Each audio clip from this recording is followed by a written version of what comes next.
Hello, my name is Bruce. Welcome to my studio. In front of you, I have a painting of Peggy's Cove, Nova Scotia. It's a bright, sunny day, lots of clouds in the back, but sunny.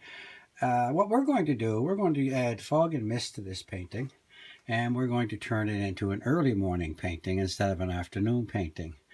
Now, the painting that I use, or the paint that I use, is going to be a violet, which is a purple color, and a cobalt blue and white, which is basically a purple blue.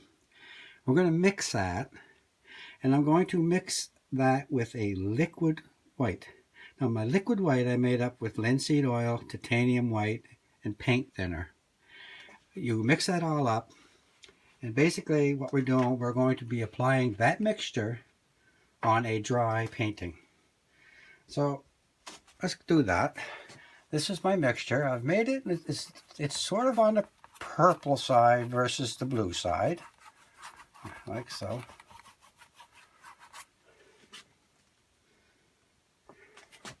And I'm just covering the whole painting.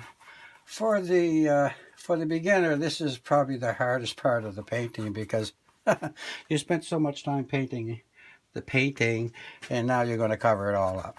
But hey, that's what it's all about. It's fun and learning.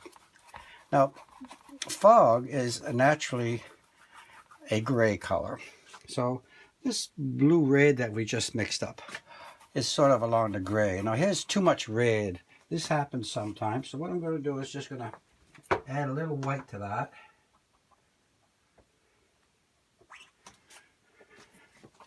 Like so. And carry on.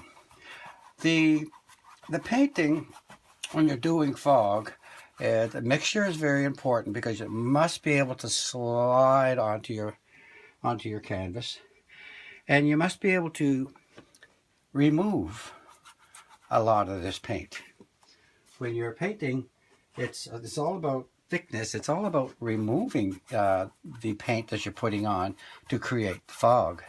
So I've painted it to just about 3/4 of the way down. Now what I'm going to do, I'm going to change my brush and use a little 1-inch brush. Now you can clean your other brush, whatever brush you're handy with, but what you want to do is have a stiff enough brush where you can take this mixture and pull it down into the water, like so. That's why we left this space here. Pull it down. Little circles and pull it down. Now I'm also going past right in here to show a little bit of yellow above the rock and on where the sky meets the ocean, because I'm trying to get that effect of the sun burning through. So just keep removing the paint,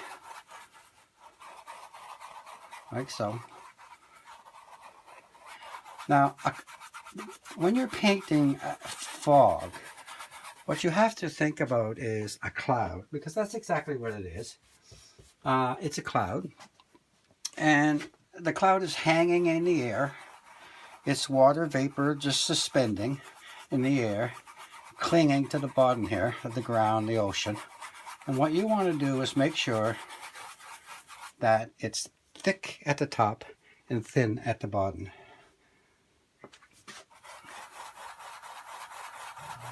Now I'm really scrubbing it to get it to where I want.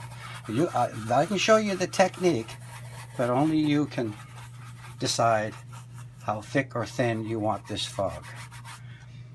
Now, besides the brush, I can also take a paper or a cloth, and you can just take some of the fog away. In the front, for example, if it's too much, just remove it with a cloth, like so.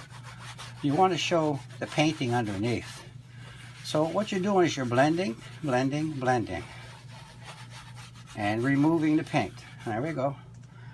So you set back every once in a while you're doing this. Now that's a really thick fog, and that's exactly what you see in Nova Scotia. You don't see it thin like you see on the lakes up in Ontario or where I live. It's a mist up in on the lakes. This is a thick fog. So there we go. That's all there is to it. Basically what you do is you add your violet and your blue, mix it with a white that's oily, so titanium white with linseed oil, thinner if you need it, and you paint it over your painting completely, and then remove whatever you want of that painting, and that brings up your fog. Easy technique, but it really enhances the painting if you're looking for fog. So let's go through a few more little paintings.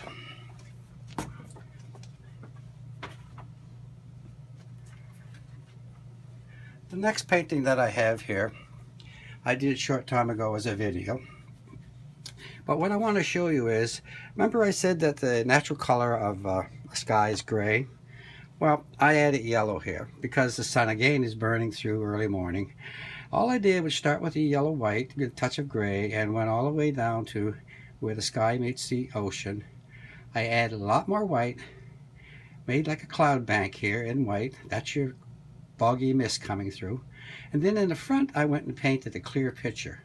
What this did was push everything back and at the same time give that feeling of early morning mist crowding towards you.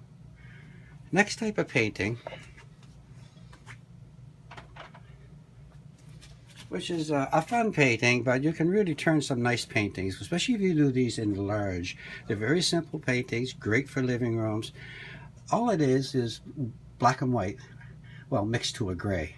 And what I've done is I started at my lightest tone and I went all the way up to the foreground here on the painting, light to dark.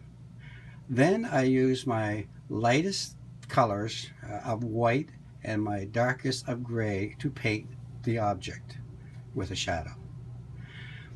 To give that distance and mist, all I did was paint an island in the back at a very light gray, and then I just painted another island a little bit darker. I allowed this to dry, and when it was dry I just took titanium white and I took my brush and I basically scrubbed it all the way over, again judging where I wanted light and where I wanted no light, and I ended up with a painting which you see here, which is really a very simple painting, but it's lots of fun, and it's the misty fog that's making the painting. Next painting, some of you might recognize this. This was a video I did a short time ago. What we're going to do, we're going to add mist to this painting.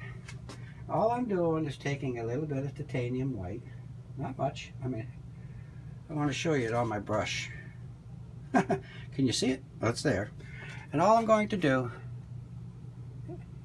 is mix it and rub it in, like so. That's all I'm doing. I'm putting it on my brush and I'm tapping my brush to get rid of most of the paint. Again, adding my mist, and I'm pushing it right into the painting. I can even add a little here if I wanted to. Push it really into the painting. And in a painting like this, when you're finished, sit back and look at it and say, oh, do I want it darker or lighter? Well, because it's such a distance, you really want it nice and light. So we'll leave it the way it is. So that was just titanium white and very little on your brush. Let's try that again. This time, again, it was another video painting. This time we have a painting that has shadows. This is where you most likely are going to see mist. Again, all you do is take titanium white, put very little, I can't stress that enough, very little, and put it on very thinly. And all you do is little circles, like so. Just circles.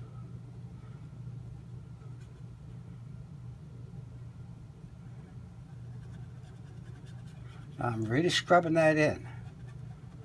Just a little, just a touch of it. Not much. And if I put too much, same thing. Take a rag and remove it. Or a clean brush. Sit back from your painting and look at it. Yes, it's nice and misty. Well, I'm not going to continue through the painting because what I wanted to do is show you the technique. You could take this and do the same thing here, here. You could actually carry it all through your painting, but in this type of painting you want to leave that light shining through the painting, and you want to leave some of that reflection from the light on through the trees onto the shadow. It makes this painting look very pretty. So that's it when it comes to fog and mist. What I want to do is, it's a violet color and a blue mixture with white, and you judge how much you put on, thick or thin. And when you're doing a cloud, well, not doing a cloud, but when you're doing mist on the ocean and it's really heavy, think cloud. Think water vapor suspended in the air, and it's basically thin at the bottom of this cloud and thick at the top. And that's it. There's not much more that you can learn except practice. So thank you very much for watching this video, and until next time, happy painting.